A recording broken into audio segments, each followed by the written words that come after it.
오늘 여러분과 함께 말씀을 나누기 전에 함께 나눌 단어 하나가 있는데 걷다라고 하는 단어입니다. 걷다. 한번 따라합시다. 걷다. 여러분에게 한 가지 질문을 한번 드려보겠습니다. 여러분 몇 살부터 걸음마를 시작하셨습니까? 혹시 기억이 나셔요?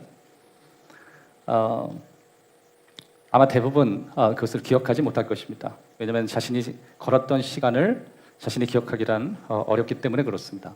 그런데 간혹 부모님들은 기억하십니다. 저는 우리 아이들이 언제 걸었는지 기억이 나지 않습니다. 하지만 기억나는 부모가 있을 거라고 생각합니다. 요새 우리 젊은 또 신앙을 가진 젊은이들은 자신의 자녀가 그 처음 걸음을 했던 그 첫 걸음을 뗄 때 누구보다 응원을 하고 또 그것을 영상에 담고 또 그 부분을 놓치지 않으려고 하는 의미를 갖기 때문에 사실 우리가 첫 걸음을 뗄 때 막 박수를 치고 이름을 부르고 그 엄청난 경이로운 순간을 비디오로 담고 여러 가지 뭐 인스타나 페이스북이나 여러분이 가지고 있는 소셜 매체에 여러분이 아마 담기 때문에 그것을 기억하는 사람이 있을 거라고 생각합니다. 그런데 참 신기한 것은 내 몸의 균형을 잡는 법은 몸이 조금씩 깨닫기 시작하지만 아무도 내가 걷는 법에 대해서 이론으로 가르쳐준 적이 없다라고 하는 것입니다. 일어서는 법, 다시 말해서 걷는 법은 어떤 누구도 우리에게 이론으로 가르쳐주지 않았습니다. 그것이 신비죠. 짐승이든 사람이든 일어나 걸어가는 것, 그것은 이론으로 가르쳐주지 않아도 스스로가 알게 되고 걸을 수 있고 걷는 것입니다. 일어나 걸을 수 있는 능력을 우리 안에 내재해 주셨기 때문에 그것은 당연한 거고 또 그렇게 걸을 수 있다는 걸 우리가 인식하는 것 같습니다. 그리고 일어나 걸어가는 것은 보통 몇 달밖에 걸리지 않는 것입니다. 여러분 중에 어떤 분은 한 9개월 정도 걸렸을 것이고 이게 좀 늦는 아이들은 한 1년, 12달 그 안에는 대부분 걸을 거라고 생각합니다. 뭐 조금 더 늦어질 수는 있지만 결국 우리는 모두 걷게 돼. 한번 따라합시다. 결국 모두 걷게 된다. 그런데 진짜 배움은 걷는 것보다 그 이상의 무언가가 있다라고 하는 것이죠. 왜냐하면 그냥 육체적으로 걷는 것 말고 우리가 뭔가 배워야 되는 것이 있는데 그것은 육체적으로도 배워야 하지만 더 나아가서 영적인 것도 배워야 한다라고 하는 것입니다. 하나님은 우리에게 육체적으로 일어나 걷는 이론은 가르쳐 주신 적이 없지만 육체적으로 우리가 어떻게 살고 영적으로 어떻게 살아가야 되는지에 대해서는 진짜 배움의 가치를 그곳에 두었기 때문에 우리는 그 부분을 계속 배워가고 있고 지금도 배우고 또 영적으로 우리가 어떻게 일어나 걸어야 하는가를 여러분이 배우고 듣기 위해서 이 자리에 오셨다고 생각합니다. 성경에는 이 걷는다라는 단어가 많지가 않습니다. 특별히 직접적으로 걷는다라는 표현은 기적이 일어날 때 그런 표현들이 많이 있습니다. 나사렛 예수 이름으로 일어나 걸어라. 근데 사실 그것이 다른 뉘앙스로 좀 보편적으로 표현되는 방식들이 굉장히 많이 있습니다. 자, 걷는다라는 표현보다 행한다라고 하면 여러분이 좀 편할 거예요. 행하라. 그러면 그것을 행한다라고 번역을 해도 걷는다 하고 뉘앙스가 좀 거의 맞습니다. 믿음으로 걷는다, 믿음으로 행하라. 비슷해요. 한번 따라합시다. 행하는 것과 걷는 것을 동일시할 수 있다.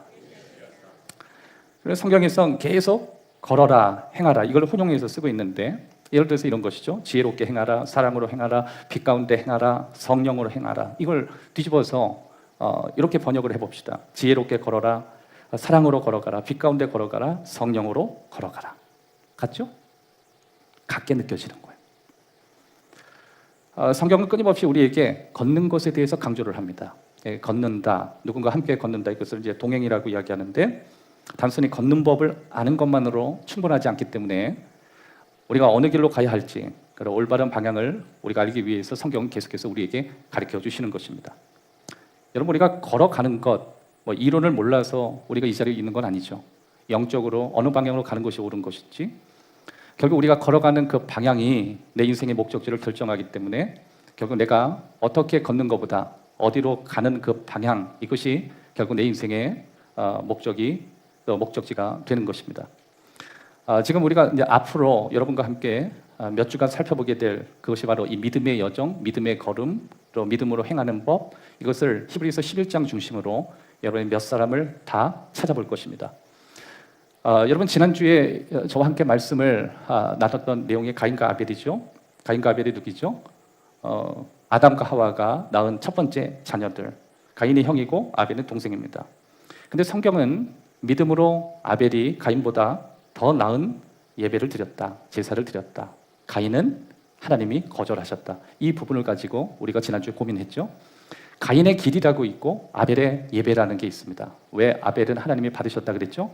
하나님이 제시하시고 정하신 것을 수용하는, 그리고 그것을 받아들이는 그런 것이 아벨의 예배였고, 가인은 그것을 알면서도 자신의 경험, 자신의 가치, 자신의 방식을 그대로 강조한, 그래서 그의 재물의 종류가 하나님이 받고 안 받고의 문제가 아니라 그가 하나님을 향하고 하나님의 방식을 수용하는가 안 하는 순종의 문제라고 지난주에 말씀을 나눴습니다. 오늘 여러분과 함께 나누게 될 한 사람은 여러분의 이름은 알지만 깊이를 잘 모를 수 있는 다른 인물을 여러분께 소개해 드리려고 하는데, 바로 에녹입니다. 에녹.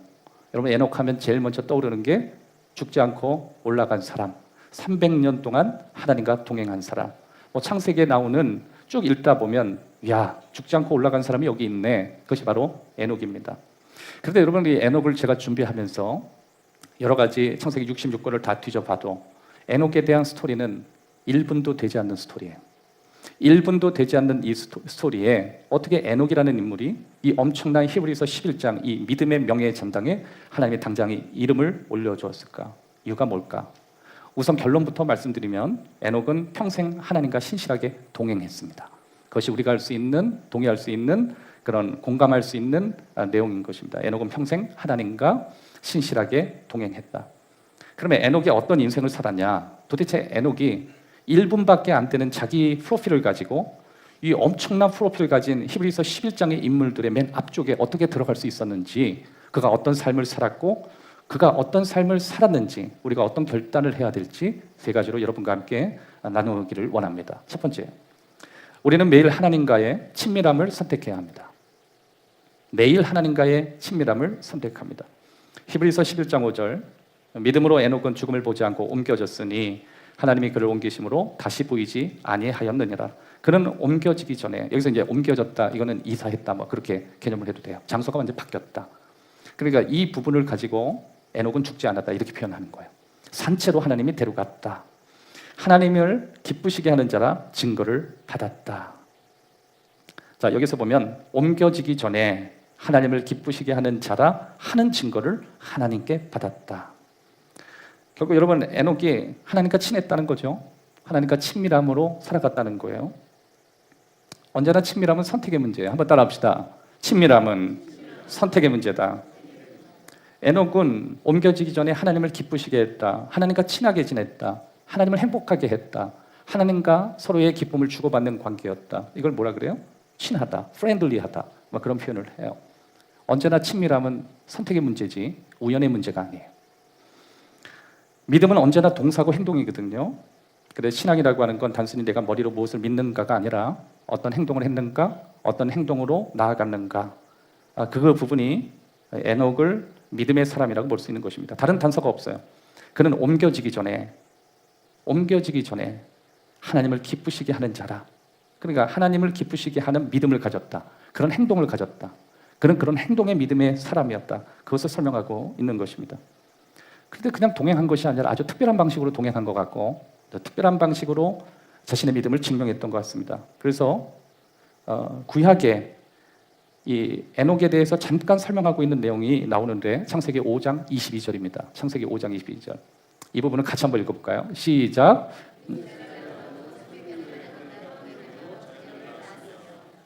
자, 여기서 무드셀라를 낳은 후 300년을 하나님과 동행하며 자녀들을 낳았다. 이 부분이 저와 여러분이 주목하셔서 봐야 될 단서예요. 무드셀라를 낳은 후 300년을 보냈다. 자, 그러면 무드셀라를 낳고 바로 낳았던 그 시점이 나이가 몇 살이냐면 에녹이 65세였습니다. 에녹이 하나님과 300년을 동행하고 하나님 바로 데려가셨으니까 그 에녹의 전체의 나이는 365세였으니까, 그러니까 무드셀라를 65세에 낳았습니다. 첫 아들을 65세에 낳았던 것입니다. 자, 오늘 이 부분을 여러분들이 저와 함께 깊이 한번 들어가 볼 거고, 그리고 이것이 우리에게 어떤 의미가 있는지 여러분들이 주목하셔서 보셔야 되는 것입니다. 자, 무드셀라를 낳은 후 300년 동안 일단 하나님과 동행했다. 여러분, 이 동행했다라고 하면 여러분이 제일 먼저 이 에녹보다 앞서 살아갔던 인물들, 하나님과 동행하고 하나님과 산책했던 사람을 떠오르죠. 그것은 바로 타락이 이전의 아담과 하와였습니다. 아담과 하와는 에덴 동산에서 범죄하기 전엔 하나님과 동행하고 또 하나님께서 에덴 동산에 건의를 얻습니다. 그 건일다는 표현은 산책했다 이런 표현을 쓰시면 돼요. 하나님이 산책하신 거예요. 다시 말해서 아담과 하와는 범죄 이전에 하나님과 참 친했습니다. 하나님은 그것을 선택하셨고 아담과 하와도 하나님과 그렇게 동행하는 것에 대해서 인정하고 그 방식을 좋아했고 하나님과 아담과 하와는 친했습니다. 그게 뭐냐면 하나님이 아담과 하와가 사는 동네에 건지셨다. 뭐 이렇게 우리가 알 수 있는 것입니다. 여러분 혹시 여러분이 사랑하는 사람과 산책을 한다든지 바닷가 해안을 걷는다든지 아니면 여러분이 뭐 쇼핑을 한다든지 여러분 누군가 사랑하고 마음 맞는 사람과 함께 걸어봤던 시간이 혹시 있으신가요? 시간이 참 너무너무 빨리 지나가지 않아요? 혹시 지금 어떠십니까? 여러분 사시는 분이 하루가 100년같이 느껴지는지. 그렇지 않다고 저는 생각합니다. 그냥 같이 있는 시간이 너무 아깝다. 너무 행복하다. 시간아 멈추어다오. 하나님도 그랬습니다. 언제? 아담과 하와가 범죄하기 전까지는. 하나님도 아담과 하와를 사랑하시고 선택하셨고 아담과 하와도 그런 하나님이 좋아서 친밀하기로 선택했습니다. 그래서 그 관계가 잘 이루어졌습니다. 기쁨이 느껴졌고 특별한 시간을 가졌고 아름다운 동행이 시작됐습니다. 그런데 여러분이 잘 아는 선악과 사건이 일어나면서 그 친한 관계가 깨졌습니다. 하나님이 원하는 방향과 또 아담과 하와가 생각했던 방향이 틀어지면서 아담과 하와는 하나님이 제시하신 그 방식을 원하지 않았습니다. 자신의 방식을 선택했어요. 그게 뭐죠? 하나님의 하지 말라는 선악과를 먹은 것입니다. 하나님은 그걸 원하지 않았지만 그들은 그걸 원했고 그 길이 가인의 습성이었고 그 부모가 했던 그 일을 가인은 똑같이 이어받았습니다. 근데 아벨은 달랐습니다. 아벨은 그 부모의 잘못된 에덴 동산에서 쫓겨났던 그 습성, 그 가운데 하나님이 회복시켜 주시는 그 방식 가운데 하나님의 방식을 그대로 받아들였던 게 아벨이었습니다. 그런데 놀라운 사실 가운데 하나는 하나님과 인간이 틀어지는 그 사이의 모든 죄의 습성을 보면 걸음과 관련되어 있다는 사실이에요. 내가 반항을 하든 내가 죄를 짓든 뭔가 불복종을 하든 전부 내 걸음에 문제가 있는 거예요. 다시 말해서 하나님께서 나를 향한 목적을 향해서 걸어가지 않고 내가 원했던 삶의 방식으로 걸어가는 것, 하나님이 나를 향해서 원하신 삶의 정하신 방식을 좋아하지 않고 내가 살고 싶은 방식을 고집하고 좋아하는 뭐 그 정도의 걸음이 우리에겐 잘못된 걸음인 것입니다. 참 우리는 고집이 세요. 믿음이 떨어지면 고집이 일어나요. 마치 그 고집은 크게 생각할 필요가 없어요. 여러분 가끔 어린이가 고집이 센 자아가 강한 아이라 그러죠. 그런 아이들이 가끔 있죠. 고집이 센 아이는 나이가 들어서 의지가 강할 가능성이 굉장히 큽니다. 그래서 어릴 적에 유독 고집이 센 아이들이 있거든요. 어떤 아이들은 너무너무 순둥순둥하다고 다 여러분 자녀 같죠? 그런데 어떤 집안은 고집이 너무 세서 저거는 내 자식이 아닌 것 같다라는 고집이 센 아이가 있습니다. 이게 어른이 되면 어떻게 좋게 변하냐면 의지가 강한 아이가 될 가능성이 큽니다. 그런데 그때 어릴 때 잘 치료를 못 받고 잘 정확하게 아이를 잘 다루는 게 실패되면 그 아이는 굉장히 이기적이고 자기중심적이고 잘못될 가능성이 굉장히 큰 것입니다. 하나님께서 우리를 사용하실 때 언제나 우리가 그렇게 이기적이고 또 고집이 센 그런 사람이 될 가능성이 농후하다는 걸 하나님이 우리들에게 가끔 말씀하셨습니다. 여러분 가끔 부모님이 어디 놀러 갈 때 유아 카시트를 갖다 대잖아요. 그러면 아이들은 그거 싫어합니다. 불편해요. 근데 우리는 잘 알고 있어요. 어린아이가 그 어린이 유아 카시트에 들어가서 안전벨트를 매지 않으면 그 작은 몸을 가지고 어른들이 하는 그 벨트는 위험하다는 것입니다. 근데 어떤 아이는 막 고집을 부립니다. 이거 치우고 나 어른 거 해달라고. 그래서 한참 실랭이를 하다가 결국 부모가 져서 끝끝내 어른 걸 해주기도 하고 아니면 힘으로 제압해서 그 어린이 유아 시트를 그냥 하게도 만들고 그럴 때 보면 참 고집이 많다 이렇게 우리가 느껴지는 아이들도 있죠. 근데 결국 그건 안전한 게 아니잖아요. 바로 우리의 모습이 그렇다는 거죠. 하나님과 동행하는 게 가장 안전한 건데 우리는 그 안전한 걸 싫어하는 경우가 많이 있을 때가 있다라고 하는 것입니다. 우리는 참 고집이 셉니다. 우리가 고집 세다는 걸 이사야 선지자를 통해서 우리에게 이렇게 얘기했습니다. 이사야 53장 6절 우리는 다 양 같아서 그릇 행하여 각기 제 길로 갔거늘. 한번 따라합시다. 각기 제 길로 갔다. 그럼 이거를 제가 의역한다면 이렇게 번역이 가능할 것 같아요. 우리는 다 양 같아서 그릇 행하여 각기 제 길로 갔거늘. 이거를 고집이 세서 이렇게 해도 돼요. 그 양들은 고집이 참 셉니다. 힘도 없으면서 힘이 세고.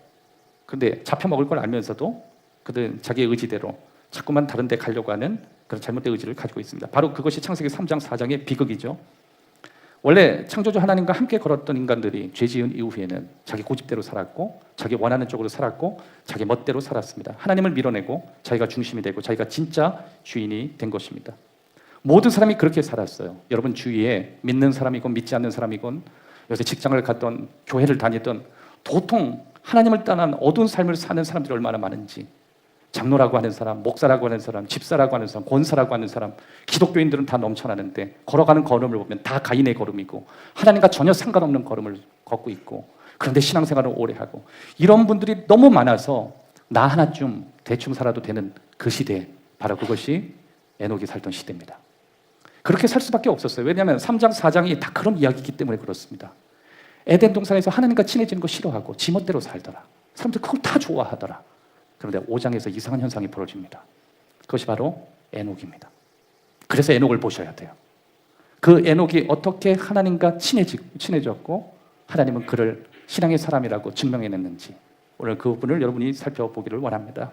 자, 여기서 한 가지 여러분의 이해를 돕기 위해서 아셔야 될 것이 있습니다. 관계적인 친밀감은 우연이 아니라 선택에 의해서 만들어졌다는 거예요.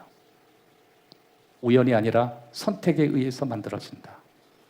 특별히 영적인 친밀감이 더 그렇죠. 하나님과 친해지는 건 우연히 안 일어납니다. 여러분 하나님과 친해지려고 노력하지 않으면 10년 뒤, 20년 전에도 전혀 여러분 하나님과 친할 수 없습니다. 갑자기 우연히 있다 보니까 갑자기 하나님과 친해진다, 이런 게 있지 않습니다. 친해지는 건 우연이 아니에요. 여러분 생각해 보세요. 사랑도 우연히 일어나지 않는데 친해지는 게 어떻게 우연히 일어나죠? 여러분 부모님과 친해지고 여러분 가족의 배우자와 친해지고 누군가 여러분의 프렌들리하게 되는 건 여러분의 선택의 문제지, 그게 갑자기 이루어질 수 없는 문제인 거예요. 여러분 하나님과 여러분이 과거의 10년, 15년 동안 내가 더 친밀함이 진전되지 않았던 건 지극히 선택과 결정의 문제지, 하나님과 우연히 맞지 않는 문제는 아니라고 하는 것입니다. 오늘부터 저와 여러분들이 하나님과 더 깊은 아름다운 친밀감을 맺기 위해선 그 선택의 문제를 고민해 봐야 하는 것입니다. 하나님이 먼저 우리에게 손을 내밀었고 하나님이 우리에게 초대하시는 사랑을 주셨고, 매일 하나님과 함께 걸어가기로 내가 단호히 결정하고 선택했을 때 우리 하나님과 조금씩 친해지기 시작한 거예요. 여러분이 이 자리에 온 것은 어쩌면 하나님이 이끄신 게 맞습니다. 하지만 하나님이 여러분을 강제적으로 여기에 부르진 않았어요. 여러분 선택하신 거예요. 하나님과 친해지도록. 이 시간에 하나님이 제시하신 방향이 맞다라고 인정하면서 이 자리에 찬양도 하고 예배도 하고 헌금도 드리면서 이 길이 맞다라고, 하나님과 친해지는 방식이 이것이라고 저와 여러분이 이 자리에 있는 것입니다. 저는 앞으로 여러분과 하나님이 이번 믿음의 이 시리즈를 통해서 하나님과 더 친해지기를 선택하는 그런 것에 제가 도움을 줄 수 있는 은혜가 있기를 주의 이름으로 축원합니다. 자, 에녹이 하나님과 300년을 동행했는데 제가 이 300년 날짜로 환원을 해보니까 10만 9,500일이에요. 10만 9,500일. 따라합시다. 10만 9,500일. 그러니까 65세 때 신앙의 결정을 하고 10만 9,500일 동안 하나님과 신실하게 동행하기를 매일매일 선택했다. 에녹이 몇 살까지 살았다고요? 365세. 그러면 그 전에 65세는 65년을 어떻게 살았을까? 이게 궁금해지는 거예요. 그는 65세에 아들을 낳았다. 이 부분이 제가 묵상해야 될 숙제였고 여러분과 함께 이 문제를 풀어가는 내용이었습니다. 아무리 봐도, 아무리 신학적으로 뒤져봐도 이 부분은 우리의 숙제의 문제고 우리의 적용의 문제지 이거는 신학의 내용이 아니었습니다. 자, 그러면 65세에 첫 아들을 낳았을 때 우리의 삶으로 돌아와 봤습니다. 아마도 한 아이의 아버지가 되었을 것입니다. 주변에 엉망으로 신앙생활하는 주위에 우리 위의 조상들이 신앙생활을 어떻게 했는지 잘 알지만 그 방식을 살아가지 않고 자기 멋대로 살아가는 그 시대에, 그렇게 당연한 시대에 내 자녀만큼은 그렇게 키우고 싶지 않고 우리 가정만큼은 믿음으로 세우고 싶고, 여러분 다 그렇지 않아요? 나는 신앙생활 이 모양으로 해도 내 자녀는 믿음 좋은 집사가 되기를 원하고, 나는 세상 말로 이꼬락지로 살아도 내 자녀는 그냥 다윗같이 하는 쓰임 받았으면 좋겠고, 그게 어쩌면 에녹 같은 마음이 아니었을까 생각을 합니다. 저도 부모가 돼보니 자녀를 낳은 이후에 내 자녀에 대한 책임감이 있고 또 나보다 더 잘 되기를 원하고, 또 하나님께서 그들에게 큰 축복을 줬으면 좋겠다는 선한 부담감이 저를 기도의 자리로 부르기도 하고, 깊이 있는 헌신의 자리를 부르기도 하고, 또 대충 사역할 수 있음에도 하나님이 나를 보시겠지, 그리고 그렇게 고백하는 마음으로 제가 더 열심히 살기도 하는 것입니다. 그래서 저는 결정을 내렸습니다. 65세의 첫 아들 부두세를 낳으면서 내 힘만으로 안 되겠다. 나 혼자 사는 건 어렵지 않은데 가장이 되면서 내가 얼마나 약하고 이 거친 세상 살아가는데, 얼마나 당시에는 지금도 안전에 대해서 굉장히 위험한데 당신은 얼마나 원시적인 시대였겠어요. 내 힘대로 내 자녀 못 키우겠다. 내 결정 가지고 될 문제가 아니다. 사랑하는 여러분, 전 정말 여러분들을 권면합니다. 에녹도 불안했던 것 같습니다. 내 힘대로 안 되겠다. 내 능력으로 우리 가정을 끌기는 어렵겠다. 바로 그 날부터 그 날을 전환점으로 삼고 300년 동안 단 하루도 놓지 않고 하나님과 걸어갔다. 그게 300년이나 됐다. 근데 여러분, 여기에서 포인트가 있습니다. 너 앞으로 300년 동안 살게 해줄 거야. 하나님이 힌트 안 줬어요. 매일매일 오늘이 마지막인 것처럼 도장 찍고 살다 보니 300년이 지난 거예요. 하나님이 에녹에게 하루하루를 체크하신 것 같아요. 뭔가 우리에게 사인을 주고 진짜 신실하게 걸어가는 게 뭔가를 보여주시려고. 그가 그 전환점 이후부터 300년 동안 10만 일이 넘는 동안 하루도 하나님이 동의하지 못할 일이 없었다. 여러분, 한번 뒤집어서 얘기해 봅시다. 저와 여러분은 헌신합니다. 예배 잘 드립니다. 한 달을 드리고, 두 달을 드리고, 10달을 드리고, 1년을 드립니다. 정말 하나님 앞에 내가 잘 믿음의 사람으로서 그렇게 살았다고 자신할 수 있는 사람이 있을까요? 내가 자신 있다고 얘기해도 하나님이 동의하기는 어려울 거예요. 증언한다라고 하는 게 동의한다, 이 뜻하고 같이 쓰여집니다.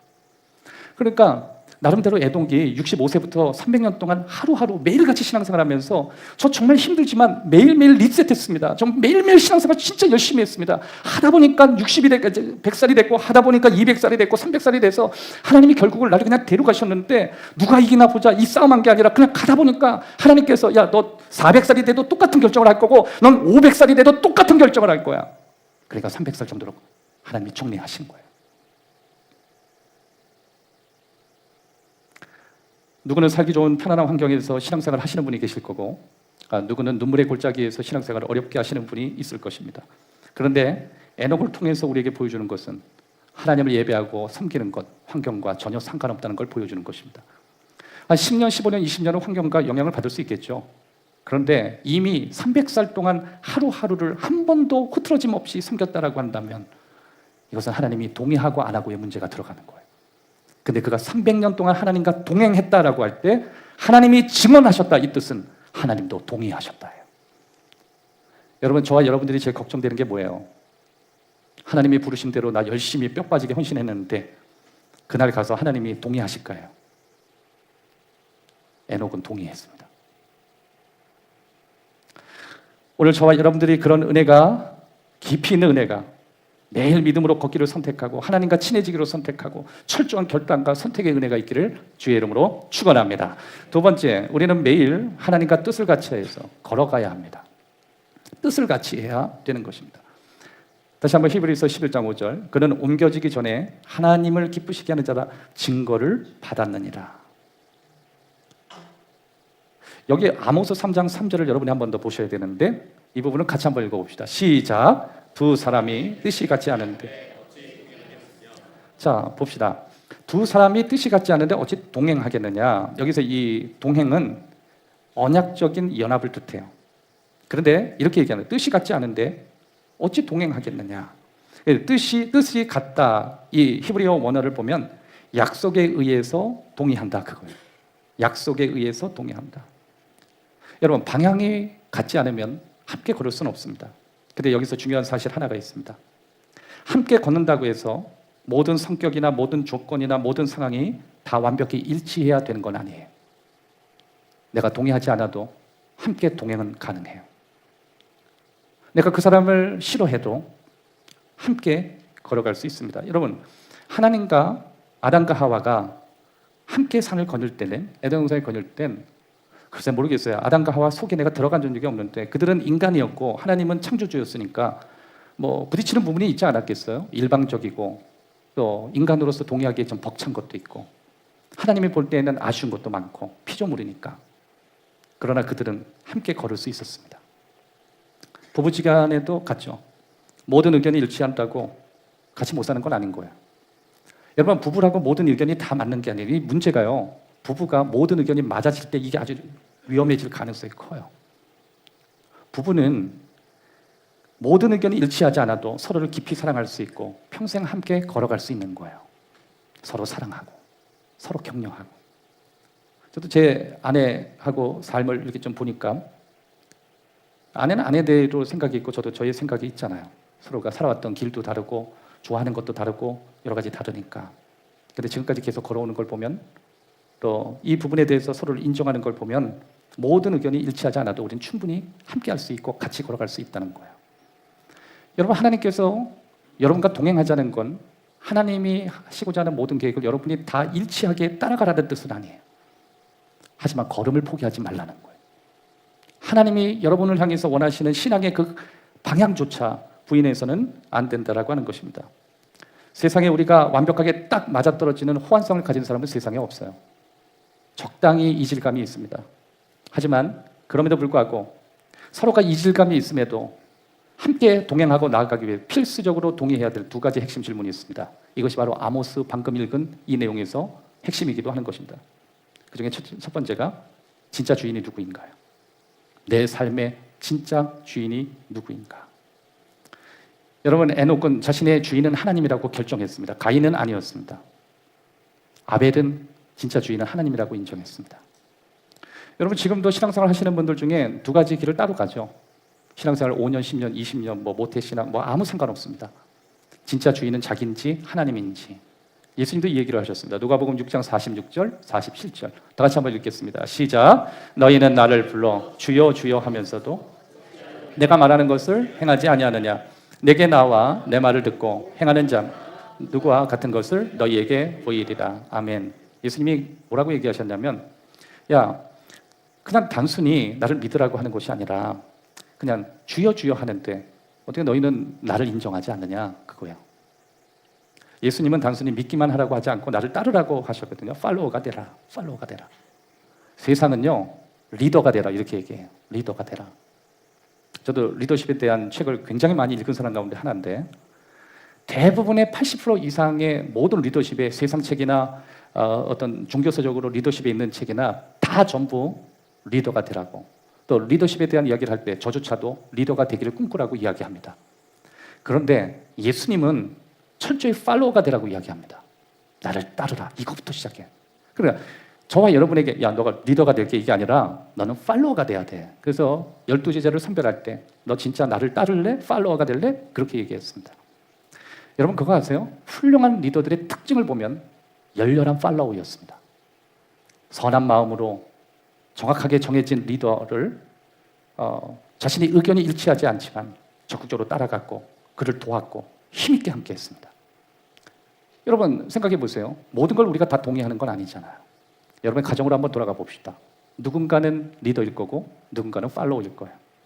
누군가는 힘을 다해서 그가 그 방향을 갈 수 있는 걸 도와야 하지만 우리는 그럼에도 내가 동의하지 않는다고 걸음을 멈추고 함께하지 않고 걷지조차 않습니다. 그래서는 안 된다는 거예요. 오늘부터 여러분의 가정 안에 가족이 되었다면 여러분의 가족이 하나의 방향으로 나아가는 데 있어서 서로가 일치되지 않는 것이 있더라도 서로를 깊이 사랑하고 또 서로를 향해서 신뢰하면서 적극적으로 나가서 하나님 주시는 놀라운 은혜들을 경험하기를 주의 이름으로 축원합니다. 애플사의 스티븐 잡스가 두 번째 리더십을 뽑는 가운데 이름이 정확한지를 갑자기 기억이 났는데 이 쿡이라고 하는 사람을 두 번째 사장으로 뽑았습니다. 제가 스티븐 잡스 자서전을 읽으면서 몇 가지의 질문을 갖고 왜 그 사람인가에 대한 내용들을 제가 쭉 봤습니다. 그랬더니 이 쿡이라는 사람은 전형적인 열렬한 팔로워였습니다. 그는 부족한 게 많았고 그는 자신에 있어서 결함이 많았지만 그의 생각은 스티븐 잡스의 생각이었고 그의 가슴은 스티븐 잡스의 가슴이었고 단 실력만 그 정도가 되지 않을 뿐이지 그는 여전히 그를 열렬히 따라갔던 팔로워였습니다. 여러분, 그거 아세요? 각 기업체마다 이 선에서 경영진이 교체될 때 최고의 자리에서 끄는 사람은 열렬한 팔로워였다는 거. 결국 그 사람들이 그 자리에 서게 돼 있어요. 사랑하는 여러분, 여러분이 영적으로 깊이 있는 사람이 되기 원한다면 예수님을 열렬히 따라가십시오. 하나님이 원하시는 방향에 여러분의 생각을 넣지 말고, 여러분의 환경을 놓지 말고, 여러분의 계산을 놓지 말고 거기에 믿음을 갖고 열렬히 모든 걸 쏟아보십시오. 여러분은 언젠가 주님이 약속하신 엄청난 성장과 발전을 만나게 될 것입니다. 예수님이 끊임없이 우리를 초대하시거든요. 내게로 오라, 내게로 오라. 목마른 자도 내게로 오라. 배고파도 오고. 근데 여기서 내게로 오라, 수고하고 무거운 짐자 다 내게로 오라. 이게 내게로 오라 할 때 이 오라라는 표현은요, 지속적인 표현이에요. 단회적으로 배고플 때 한 번 오라는 뜻이 아니라 너 계속 와야만 한다. 배고파도 하고 힘들고 오고 괴로워도 하고 구걸하듯이 너는 계속 와야 된다는 거예요. 여러분, 한 번 은혜 받고 2주 쉬고, 한 번 은혜 받고 한 달 쉬고, 그건 목마른 인생이 아닙니다. 계속 와야 돼요. 하나님 말씀 안에, 하나님, 내가 일어서는 법은 누구도 가르칠 필요가 없지만 당신의 뜻이 무엇인지, 내가 어느 방향으로 가는 것이 옳은지 하나님 말씀을 통해 내가 알기를 원합니다. 그것이 바로 에녹이 선택한 길이고, 우리가 하나님과 뜻을 같이 해서 걷겠다고 결정해야 되는 내용인 것입니다. 하나님의 음성을 듣는 건 영적인 실력이지, 그것은 또 노력이 필요한 것이지, 그것은 그냥 우연히 이루어지는 건 아닌 것입니다. 또 한 가지, 날마다 내 자신을 부인하고 있는가 질문을 한 번 더 해야 합니다. 누가복음 9장 23절 다 같이 한번 읽어보겠습니다. 시작. 또 무리에게 이르시되 아무든지 나를 따라오려거든 자기를 부인하고 날마다 제 십자가를 지고 나를 따르. 주님을 따르기 위해서 반드시 우리는 자기 십자가를 져야 되는 것이죠. 보통 우리가 오해하고 있는 십자가가 있어요.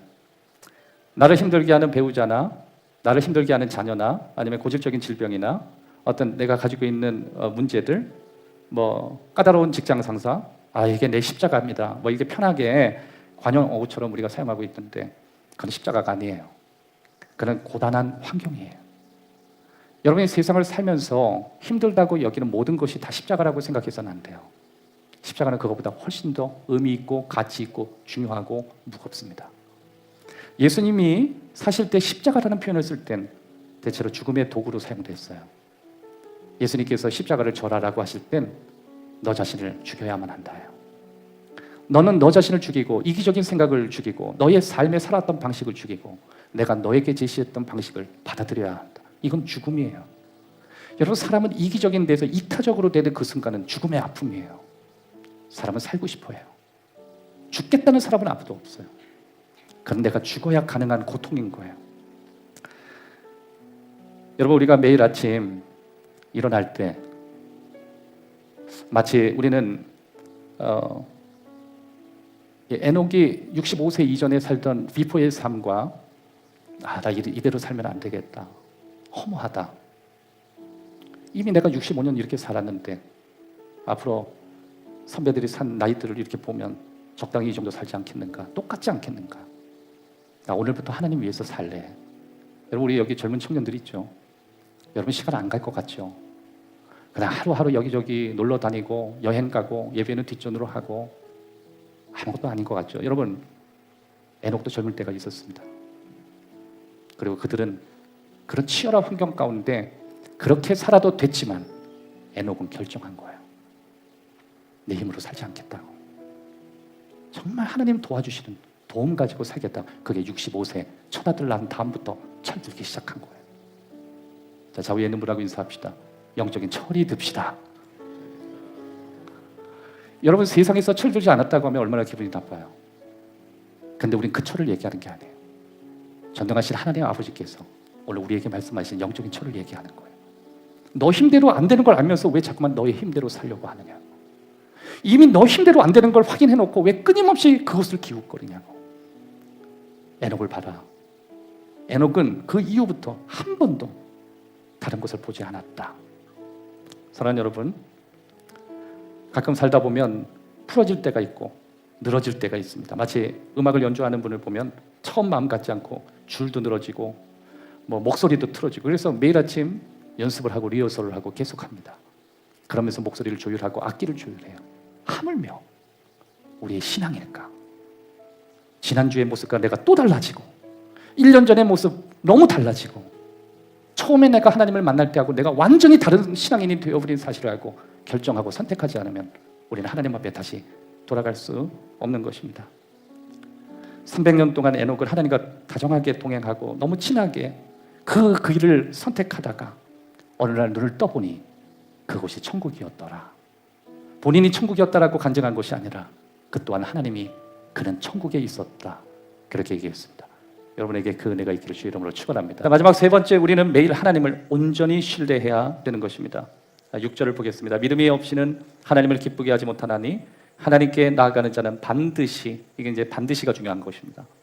그가 계신 것과 그가 자기를 찾는 자들에게 상 주시는 힘을 믿어야 된다. 여기서 두 가지를 여러분이 기억하셔야 되는데, 살아계심과 그분이 인격적인 분이라는 사실을 믿으셔야 됩니다. 하나님은 인격적인 분이십니다. 우리는 하나님의 인격을 믿어야 돼요. 예수님도 요한복음 1장 14절에 말씀이 육신이 되어 우리 가운데 거하심에 우리가 그의 영광을 보니 아버지의 독생자의 영광이요 은혜와 진리가 충만하더라. 여기서 우리 가운데 거하시다, 육신이 되어 우리 가운데 거하셨다. 이게 뭐죠? 예수님은 성자 하나님이시지만 인격적인 분이었다. 이걸 믿으셔야 돼요. 여러분에게 인격이 뭔지 아시죠? 사람이라면 인격이 중요합니다. 그런데 예수님은 이 땅에 오신 인격적인 하나님이십니다. 여러분 요새 힌두교나 이슬람권이나 여러 가지 종교적인 도교, 불교까지 비인격적인 게 많잖아요. 하나님에 대해서 인격을 다루고 있는 건 기독교 외에는 없습니다. 그래서 기독교를 월등한 종교라고 얘기하는 거예요. 여기서 혹시 예수님을 아직까지 동의하지 못하고 믿지 못하는 분에게 한 가지 비교 종교학으로 여러분에게 줄 수 있는 팁이 있다면, 왜 기독교가 고등 종교고 가장 위대한가? 하나님에 대해서 인격을 다루기 때문입니다. 하나님과 대화가 가능하고 하나님이 우리를 위해서 사랑하고 우리 때문에 아파하시고, 이건 기독교 외에는 없어요. 그래서 저는 하나님을 사랑하고 그분을 신뢰하는 것입니다. 여기 보면 믿음이 없이는 하나님을 기쁘시게 하지 못한다. 하나님께 나아가는 반드시 그가 계신 것을 믿어야만 한다. 이 뜻은 뭐냐면, 하나님은 저 하늘의 보좌에 가부좌를 틀어안고 우리를 보시면서 깨달으라고 하시는 분이 아니라 이 땅에 오셨다는 거예요. 그분은 나의 힘듦을 알고 나의 비참함을 알고 내 힘으로 도저히 하나님을 향할 수 없다는 걸 아시고 오신 분이라는 거예요. 그걸 믿어야 된다는 거예요. 여러분, 가끔 우리는 다른 종교에서 기독교 외에 다른 종교도 있지 않을까? 예, 저도 의심해봤고 저도 그렇게 그것이 정당한 질문이라고도 생각하지만, 저는 기독교만이 가지고 있는 한 가지만은 확실했습니다. 기독교가 말하는 하나님, 또 우리가 말하는 예수님은 분명히 인격자이십니다. 인격적인 분이라는 하나님, 바로 그것을 우리가 믿어야 되는 것입니다. 멀리 계신 관념이 아니라 내 호흡보다 가까이 계신 인격적인 아버지신 것입니다. 마지막, 하나님은 상 주시는 분이십니다. 이 상은 하나님이 보상해 주시는 분이에요. 인간의 공로로 대가를 주는 게 아니라 은혜의 보상이에요. 존 칼뱅은 하나님이 상 주시는 이심을 믿어야 한다, 이것을 어떻게 주석했냐면,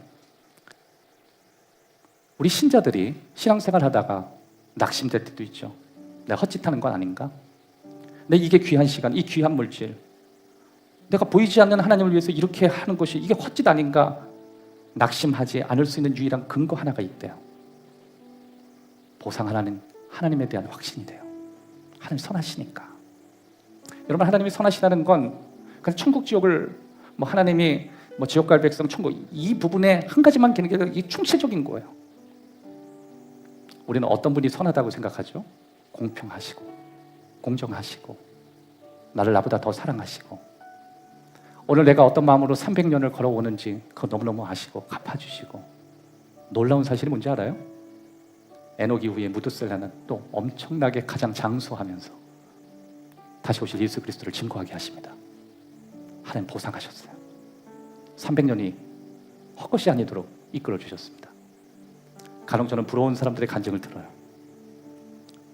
우리 가정에 진실한 신앙의 사람들이 있었고, 그 믿음의 흔적이 우리 가문을 살렸고, 여전히 그분들이 살아왔던 삶이 그 방향은 같지만 내가 다 동의하지 못해도 그것이 하나님의 길이고 축복된 길인 줄 알고 매일매일 결단했다. 여러분, 우리는 가만히 있어도 틀어져요. 제가 이전에는 몰랐는데 한 일주일 전부터 제가 육체적으로 강한 사람이 아닌데 몸을 자꾸만 썼나 봐요. 누우면 이게 세상 말로 몸뚱아리가 이렇게 아픈지 모르겠어요. 여러분이 월요일 날 느끼는 거예요. 아유, 아프. 근데 맨바닥에서 딱 놓으면 아이고 아프다. 아이고 힘들다. 아이고 막 이렇게. 옛날에 저희 그 고모부님이 항상 그랬거든요. 저 일하다가 들어오면 야 올라가서 밟아. 그러니까 등치가 커지니까. 그러면 조카들 한 3명이서 등치가 크니까 한쪽은 종강이 있는데 밟고 허리 밟고 어깨 밟고 뛰어도 돼요? 뛰어도 돼요? 그러면 야 뛰어! 부시도록 뛰어! 막 그렇게 펄쩍펄쩍 뛰었는데도 얼굴 시원하다 얼굴 시원하다. 저는 정말 이해를 못했어요. 청년 때도. 얼마 전에요 우리 둘째한테 올라가서 뛰어! 밟아! 아프게 밟아! 미친 짓을 한 거야. 나도 나이가 요만큼 들었구나. 요만큼이라는 거는 제가 나이로 비길 수 없는 분들이 여기 많이 계셔가지고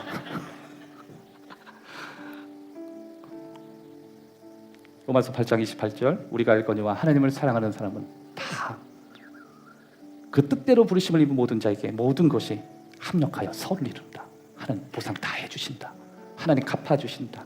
사랑하는 여러분, 우리 삶에 우리는 지극히 평범한 일상의 자리에서 살지만 우리 손을 붙잡고 계신 하나님을 늘 바라보면서 매일 결정해서 매일 선택해서 훌륭한 에녹과 같은 인생이 또 그 보상하시는 축복이 여러분에게 있기를 주의 이름으로 축원합니다. 좋으신 아버지, 오늘도 신실하신 아버지, 우리를 사랑하신 아버지, 우리를 너무너무 귀히 여기신 아버지의 신실하신 사랑이 오늘 우리를 붙잡아 주시고 우리를 새롭게 하시고 우리를 일으켜 세워주시고 우리를 감동케 하시기를 기대합니다. 하나님, 우리는 뜻대로 살 수 없는 부족한 존재이지만 매일매일 흐트러져 있는 마음을 하나로 묶고 300년 동안 하루를 매일처럼 동의하며 살아갔듯이 우리도 그렇게 살 수 있도록 믿음을 주옵소서. 예수 그리스도의 이름으로 기도하옵나이다.